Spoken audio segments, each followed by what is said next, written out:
आज बात करेंगे, बहुत इम्पॉर्टेंट टॉपिक है कि मार्केट में जो रैली हो रही है। मार्केट में आप देखेंगे जो इंडाइसेस है, सेंसेक्स और निफ्टी दोनों न्यू हाइट्स पर है। सेंसेक्स भी देखेंगे आप 63,300 है और निफ्टी भी 18,800 पर पहुंच गया है। तो दोनों ही न्यू ऊंचाई पर है, न्यू हाइट्स में है। उसके रीज़न क्या है और बीइंग एन इन्वेस्टर आपको क्या आपका अप्रोच होना चाहिए। तो चलिए वीडियो को स्टार्ट करते हैं। पहले जानेंगे सबसे नंबर वन रीज़न जो है, जो मार्केट में रैली हुई है उसका रीज़न है जो कि इनफ्लो है एफआईएस का। जब इंस्टीट्यूशनल इन्वेस्टर्स, देखिए मैं हमेशा बोलता हूं कि मार्केट डीआई संभाल सकती है, बट मार्केट में तेजी आने के लिए एफआईएस का इनफ्लो होना बहुत ही इंपॉर्टेंट है।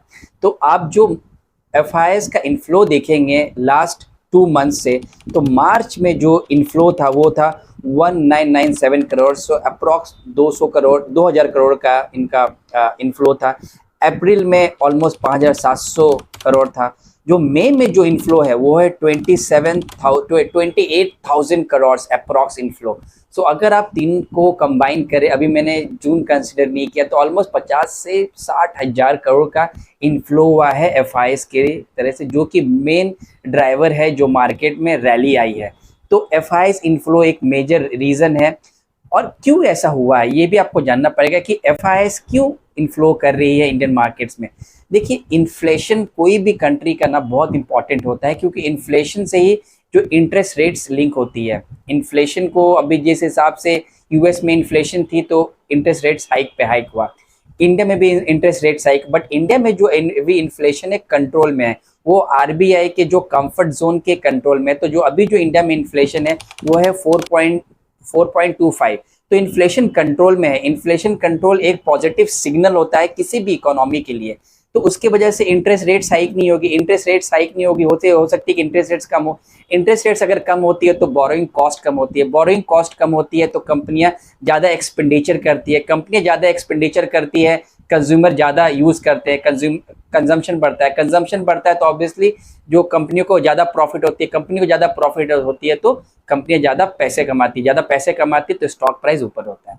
तो एक मॉडरेट इन्फ्लेशन किसी भी कंट्री के लिए, चाहे इंडिया में हो, यूएस में हो, यूके में हो, जर्मनी में हो, एक मॉडरेट एक इन्फ्लेशन बहुत ही इंपॉर्टेंट होता है किसी भी कंट्री के ग्रोथ के लिए। ये तो हो गया इन्फ्लेशन की बात और एफआईएस की बात। तीसरा क्या इकोनॉमिक ड्राइवर है, देखिए अभी आप देखेंगे जो क्रेडिट ग्रोथ है इंडिया में वो 15% है। पहली बार ऐसा हो रहा है कि इंटरेस्ट रेट्स भी हाइक हुआ, बट इंटरेस्ट रेट्स के साथ साथ क्रेडिट ग्रोथ भी हुआ है। तो 15% का क्रेडिट ग्रोथ भी है। तो मेन ड्राइवर पहला क्या मैंने बताया, एफआईएस इनफ्लो। सेकंड क्या है, inflation. All world wide inflation control में आ रहा है, यूएस में भी इन्फ्लेशन कंट्रोल में आ रहा है। तो एक बहुत ही अच्छी न्यूज़ है। और आपको समझना पड़ेगा जो इंडिया है, इंडिया अब एक इमर्जिंग कंट्री नहीं रह गई है। इंडिया अब now 5th largest economy in the world in terms of the market capital. 3.25 trillion का मार्केट कैपिटल है। तो इंडिया एक 5th लार्जेस्ट शेयर मार्केट है in terms of market cap. तो जो पूरी वर्ल्ड है इंडिया को एज ए इमर्जिंग कंट्री नहीं देख रही है। और इंडिया में आप देखेंगे कि बहुत सारे इकोनॉमिक रिफॉर्म्स हो रहे हैं, तो वो भी एक रीज़न है। अब है कि sustained increase in the capital expenditure by the government of India coupled with the rising manufacturing PMI. तो जो पीएमआई देखेंगे, जो पीएमआई का डेटा है वो भी काफ़ी अच्छा हुआ है। तो जो मैन्युफैक्चरिंग इंडस्ट्री है वो भी काफ़ी अच्छा कर रही है। गवर्नमेंट एक्सपेंडिचर भी काफ़ी अच्छा हो रहा है, जो कि पीएमआई डेटा से कपल्ड है। अब एक जो ट्रिगर क्रिएट हो रहा है, China plus one strategy. China plus one strategy क्या है कि आफ्टर कोविड के बाद से पूरे वर्ल्ड में चाइना को एक हमेशा सस्पेक्ट के नज़र से देखा जाता है। ऑल्दो चाइना बहुत बड़ी कंट्री है in terms of the economic reforms, वहाँ पर मैन्युफैक्चरिंग काफ़ी चीज़ें होती हैं, तो बट पूरी वर्ल्ड उसका एक ऑल्टरनेट देख रही है। तो China plus one strategy develop हुआ है और पूरी वर्ल्ड आज इंडिया को एज ए इमर्जिंग कंट्री नहीं देखती है। आज पूरी वर्ल्ड इंडिया को एज एक मतलब डेवलपिंग इकोनॉमी है, बट डेवलप्ड इकोनॉमी की ओर इंडिया जा रहा है। जबकि हम लोगों का जो मार्केट कैपिटल है पूरे वर्ल्ड में 5th है, मतलब दुनिया की सबसे 5वीं नंबर बड़ी शेयर बाजार कंपनी है भारत की। तो जो आप देखेंगे कि जो इनका जो स्मार्टफोन इंडस्ट्री है वो $400 बिलियन की स्मार्टफोन इंडस्ट्री है। मेडिकल इक्विपमेंट्स और डिवाइसेस की जो इंडस्ट्री है वो $300 बिलियन की है। और जो एपीआई की इंडस्ट्री है वो 250 या 300 बिलियन डॉलर के बीच की इंडस्ट्री है। तो चाइना जो इसमें जो प्रोडक्शन करती है 60 to 70% जो प्रोडक्शन है वो चाइना करती है, ग्लोबल प्रोडक्शन। तो कितना हो गया, आपने अगर 400, 300 और 300 को आपने ऐड किया तो कितना हो गया, 900 बिलियन डॉलर की प्रोडक्शन करती है। अगर उसका 10% भी इंडिया में आता है तो होता है वो 100 बिलियन डॉलर, जो कि हम लोगों को मैं एक कॉन्जर्वेटिव मोड में बोल रहा हूँ, इट कुड बी 2x और 3x ऑल्सो। तो डेफिनेटली मुझे लगता है 100 बिलियन डॉलर हम लोगों की जीडीपी में भी ऐड हो सकता है। गवर्नमेंट काफ़ी अच्छा कर रही है, पीएमआई डेटा जो है वो भी काफ़ी अच्छा है। तो ओवरऑल जो इंडिया की सिनेरियो बन रही है at this point in time, काफ़ी अच्छा लग रहा है मुझे। तो ये सब रीज़न है। अब मैं फिर से वीडियो को रिट्रेट करता हूँ। सबसे पहला रीज़न क्या था, इनफ्लो। सेकेंड है क्रेडिट ग्रोथ, इन्फ्लेशन और चाइना प्लस वन स्ट्रैटेजी। अब बीइंग ए रिटेल इन्वेस्टर क्या करना चाहिए, देखिए कोई भी रिटेल हो, आप कोई भी इन्वेस्टर हो, आपने अपना रिस्क प्रोफाइल किया होगा। आपने रिस्क प्रोफाइल किया होगा कि आप मॉडरेट होंगे या फिर आप अग्रेसिव होंगे या फिर आप कंजर्वेटिव होंगे।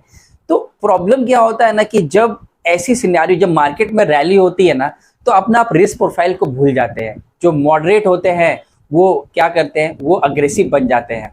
जो सबसे लो होते हैं क्या, कंजर्वेटिव, वो मॉडरेट बन जाते हैं। तो अग्रेसिव रहते ही है। तो ऐसा मत कीजिए। जिस हिसाब से आपका अगर कंजर्वेटिव है, अगर आप 40 to 60% का रेशियो लेके चल रहे हैं, इक्विटी में 40-50%, 50% बैलेंस में, तो उसको वो रहने दीजिए। आप ऐसा मत कीजिए कि मार्केट भी ऊपर जा रहा है और आप भी अपना रिस्क प्रोफाइल को देख कर ही आप मार्केट में पैसा लगाइए। सो मार्केट जनरली क्या होता है ना, जब मैं पैसा हमेशा बोलता हूँ, पैसा हमेशा बुल मार्केट में नहीं बनता, पैसा हमेशा बियर मार्केट में बनता है। अभी अगर आप इंटर करेंगे और अगर आपकी एग्जिट एंट्री बराबर नहीं रहेगी तो यू हैव टू वेट। सो हमेशा बोलता हूँ, जब मार्केट भी ऊपर भाग रहा है, आप भी ऊपर भाग रहे हैं, ये एक बहुत ही रॉन्ग स्ट्रैटेजी। आप समझिए, कोई भी स्टॉक भी ऊपर भागता है, आप भी ऊपर भागते हैं। स्टॉक नीचे आता है, आप निकल जाते हैं। नहीं, जब स्टॉक कोई अच्छी कंपनियां आपको अच्छे रेट पे मिले तो उसमें एंट्री करना चाहिए। अभी आप देखेंगे अगर और इनफ्लो होगा तो सारी, अभी जो P25 है वो 50 हो जाएगा, 50-70 P हो जाएगा और आप उसमें एंट्री करेंगे।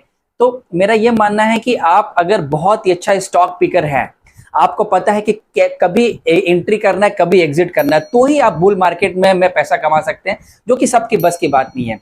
तो मैं आशा करता हूं आप अपना रिस्क प्रोफाइल को देखकर ही काम करेंगे। अगर आप मॉडरेट है तो मॉडरेट रहिए, अगर आप कंजर्वेटिव है तो कंजर्वेटिव रहिए, और अग्रेसिव हमेशा तो अग्रेसिव ही रहते हैं।